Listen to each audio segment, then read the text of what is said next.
Olá pessoal, tudo bem? Eu sou o Marco Leite, sou coordenador da especialização em Fundamentos da Psicanálise pelo Instituto ESP Unifil, aqui de Londrina. Eu vim trocar uma ideia com vocês a respeito do que pode a psicanálise, né? Recentemente saiu um livro, está sendo muito comentado, né, chamado A Psicanálise Cura, né? É um livro fantástico do Nasio. Sugiro que vocês possam ter em mãos, né, para poder discutir, para poder conversar, para poder repensar, afinal de contas, qual é o objetivo de um tratamento psicanalítico. Nós sabemos muito bem, por experiência própria, né, claro que todo mundo que é analista passa pela experiência da análise.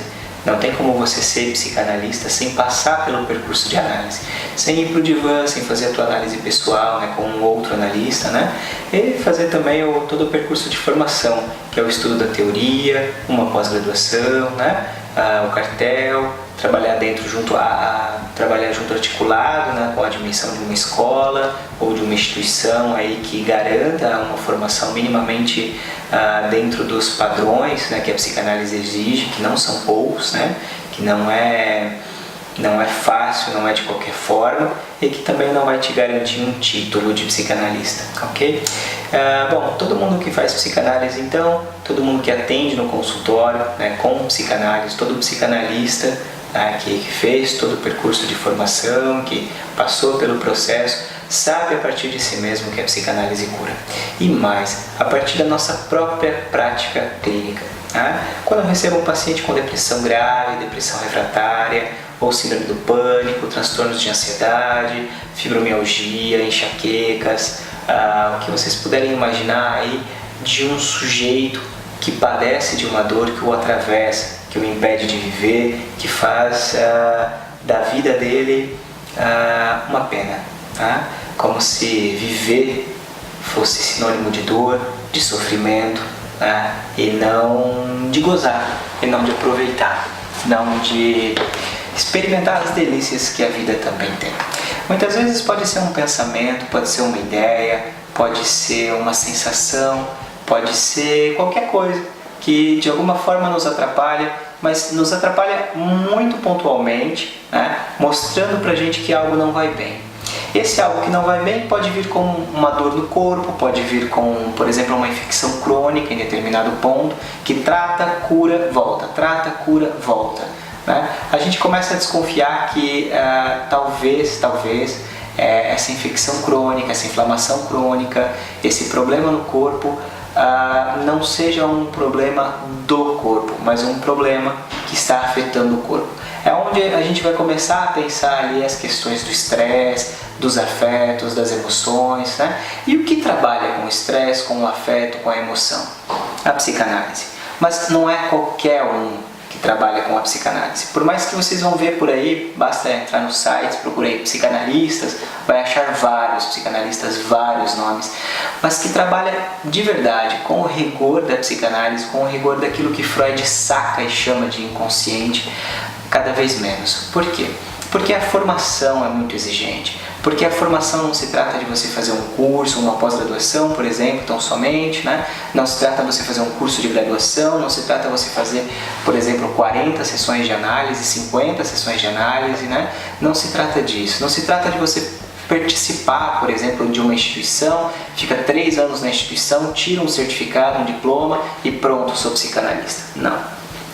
Inclusive, desconfio muito quando isso acontece, porque a rigor, a psicanálise tem um começo, um meio e fim. E a gente não tem como dizer, por exemplo, para as pessoas qual é o fim da psicanálise que não seja o fim que o próprio Freud vai descrever em 1937. Freud vai falar em 1937, num texto chamado Construções de Análise, que Lacan retoma depois, mais para frente, num texto bem curtinho chamado Do Tribe de Freud, e do desejo do analista. Freud vai dizer assim, que para além dos efeitos terapêuticos de uma análise, e o analista deve ir para esse além, o analista não deve ficar nos efeitos terapêuticos, porque muita gente fica nos efeitos terapêuticos. Então vai lá, consulta um analista, passa lá por 6 meses, 1 ano de análise, às vezes menos, às vezes mais, e aí tá bem, tá ok, tá feliz, não quer mais saber disso. Bom, se o cara tá feliz, Tudo bem, fizemos o nosso trabalho, mas não podemos dizer que foi um fim de análise. O Freud já atentava para isso, porque o fim de análise, Freud vai dizer muito claramente, é a suspensão do recalque. É a suspensão do recalque no texto de 1937. Todos os efeitos terapêuticos vêm como consequência. Os efeitos terapêuticos da cura de sintomas, da cura do mal-estar, da diminuição da angústia, da diminuição da neurose, da diminuição das inibições, da diminuição da sintomatologia, tudo isso vem como um ganho secundário do processo analítico. O próprio fim da psicanálise, depois Lacan vai retomar, é a formação do analista, a produção do analista. E isso a gente tem que tomar com muito carinho, muito cuidado. Porque não é todo mundo que chega no fim de análise. Tem algumas pessoas que param em determinado ponto e ok, voltam depois de um tempo, retornam com o mesmo analista, vão para outro analista, mas a rigor, e eu quero deixar isso muito claro para vocês, a rigor, o fim de análise é quando Freud vai lá descrever em 1937, não só nesse texto, mas em outros também, mas nesse ele é muito específico, é quando você tem a suspensão do recalque e a pessoa consegue lidar de uma outra forma com aquilo que o habita, que Freud chama de um inconsciente e que Lacan depois retoma com o termo de sujeito do inconsciente. Bom, pessoal, é isso aqui que eu queria conversar um pouquinho com vocês para deixar muito claro que a psicanálise cura. Sim, a psicanálise cura o sujeito daquilo que o habita. Esse processo de cura, a gente não vai pensar um processo de cura como se fosse, por exemplo, a cura de uma dor de cabeça ou a extirpação de um câncer.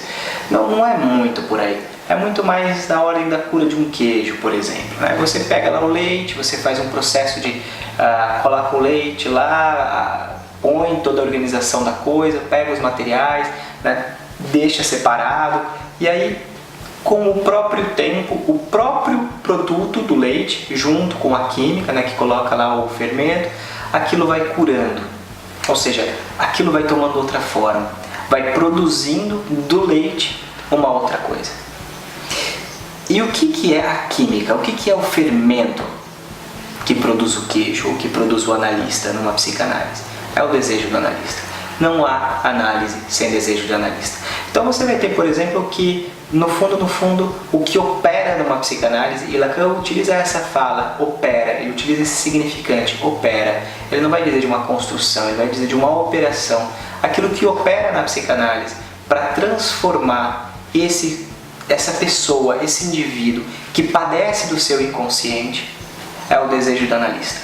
E o analista, por sua vez, se sustenta enquanto um sujeito destituído de si, totalmente desprovido de identidade, totalmente desprovido de personalidade, totalmente desprovido de uma teoria, inclusive, na hora que escuta o analisante, para permitir com que, com esse desejo mais puro possível, o próprio analisante chegue ao seu desejo.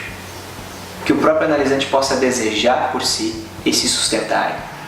Esse é o ponto da cura da psicanálise. E aí a gente pode pensar, mas onde estava isso em Freud? Bom, Freud o tempo inteiro estava dizendo de desejo, desde a interpretação dos sonhos. Quando Freud diz que o sintoma é o efeito de um desejo reprimido. É isso aí, pessoal. Vamos ficando por aqui e até a próxima. Um grande abraço. Nos vemos em 2020 na pós-graduação.